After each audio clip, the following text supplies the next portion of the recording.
Magandang umaga sa ating lahat. November 20, 2024. Ito po ang salita ng ating Panginoong Diyos na pagkain ng ating kaluluwa, kuha sa Lucas 19:11 to 28. Ang talinghaga patungkol sa 10 mina. Habang pinakinggan nila ang mga bagay na ito, idinagdag ni Jesus at sinabi ang isang talinghaga sapagkat malapit na siya sa Jerusalem at inakala nila na ang paghahari ng Diyos ay mahahayag na. Kaya nga sinabi niya, may isang maharlikang lalaki. Pumunta siya sa malayong bayan upang tanggapin sa kaniyang sarili ang isang paghahari at siya ay babalik.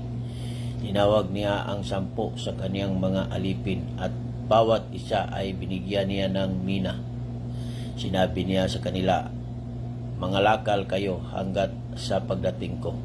Ngunit ang kaniyang mga mamamayan ay napupuot sa kanya at nagsugo sila sa kanya ng isang kinatawan.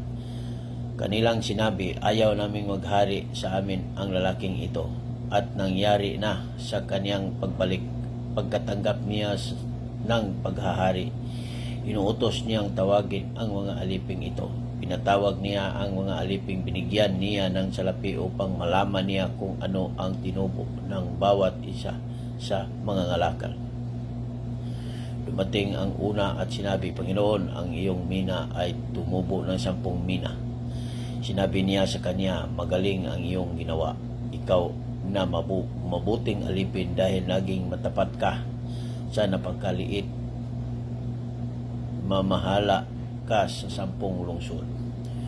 Dumating ang pangalawa at sinabi, Panginoon, ang iyong mina ay tumubo ng 5 mina. Sinabi rin niya sa isang ito, mamahala ka ng 5 lungsod. Dumating ang isa at sinabi, Panginoon, narito ang iyong mga mina na tinatago ko sa isang panyo.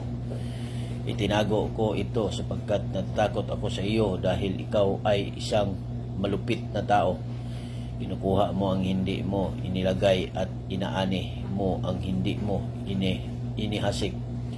Ngunit sinabi niya sa kanya, hahatulan kita mula sa iyong bibig. Masamang alipin, alam mong ako ay isang mabagsik na tao. Kinukuha ko ang hindi ko inilagay at inaani ko ang hindi ko inihasik. Bakit hindi mo inilagak sa bangko ang aking salapi upang sa pagdating ko ay makuha ko ito kasama ang tubo?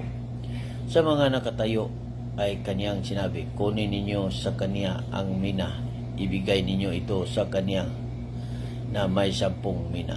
Sa may 10 mina, sinabi nila sa kaniya, Panginoon, may 10 mina siya.